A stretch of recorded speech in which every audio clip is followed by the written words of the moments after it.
मेरे प्रियो, आज आपको लेंट के बारे में अनसुनी जानकारी और बाइबल वचन सुनने को मिलेगा, तो वीडियो को अंत तक देखिए। लेंट का समय ईसाई धर्म में एक विशेष आध्यात्मिक अवधि है जो ऐश वेंसडे से शुरू होकर ईस्टर संडे तक चलती है। यह 40 दिनों का समय होता है जो यीशु मसीह के जंगल में 40 दिनों के उपवास और परीक्षा को याद करने के लिए मनाया जाता है। इस दौरान ईसाई समुदाय प्रार्थना, पश्चाताप और आत्मचिंतन में लीन होते हैं। लेकिन लेंट से जुड़ी कुछ ऐसी अनसुनी और रहस्यमय बातें हैं जो इसे और भी दिलचस्प बनाती हैं। क्या आप जानते हैं कि लेंट के 40 दिनों में संडे को शामिल नहीं किया जाता है? इसका कारण यह है कि हर संडे को मिनी ईस्टर माना जाता है जो यीशु के पुनरुत्थान का प्रतीक है। इसलिए संडेज को उपवास या किसी प्रकार का त्याग नहीं किया जाता। यह एक छोटा सा रहस्य है जो लेंट के समय को और भी खास बनाता है। लेंट का समय मूल रूप से 36 दिनों का होता था, लेकिन 7वीं शताब्दी में इसे 40 दिनों का कर दिया गया। यह परिवर्तन इसलिए किया गया ताकि यीशु के 40 दिनों के उपवास का पूरा अनुकरण किया जा सके।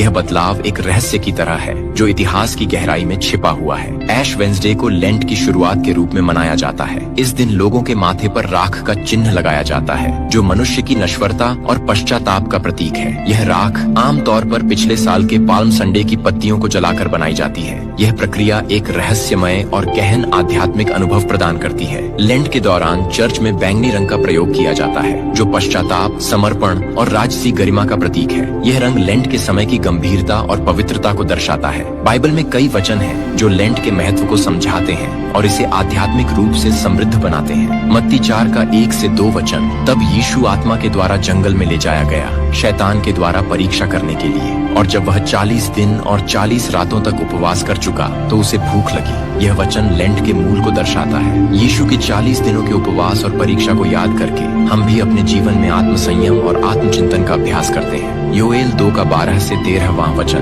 पूरे मन से मेरी ओर फिरो, उपवास और रोने और पश्चाताप के साथ अपने मन को न फाड़ो, बल्कि अपने परमेश्वर यहोवा की ओर फिरो, क्योंकि वह दयालु और धैर्यवान है। यह वचन लेंट के समय में पश्चाताप और मन परिवर्तन की महत्वपूर्णता को दर्शाता है। यह हमें याद दिलाता है कि परमेश्वर की ओर लौटना ही सच्ची आध्यात्मिकता है। दूसरा कुरिन्थियों 5 का 17वां वचन, इसलिए यदि कोई मसीह में है तो वह एक नई सृष्टि है, पुरानी बातें बीत गई हैं, देखो नई बातें आ गई हैं। लेंट का समय नए जीवन की शुरुआत का प्रतीक है। यह हमें अपने पुराने पापों को छोड़कर नए जीवन की ओर बढ़ने का संदेश देता है। लेंट का समय सिर्फ उपवास और त्याग का नहीं है, बल्कि यह एक आध्यात्मिक यात्रा है जो हमें अपने अंदर झांकने और परमेश्वर के नजदीक आने का मौका देती है। इसमें छिपे रहस्य और सस्पेंस इसे और भी रोचक बनाते हैं। बाइबल के वचन हमें इस समय की गहराई और महत्व को समझने में मदद करते हैं। लेंट हमें याद दिलाता है कि पश्चाताप, प्रार्थना और आत्मचिंतन के माध्यम से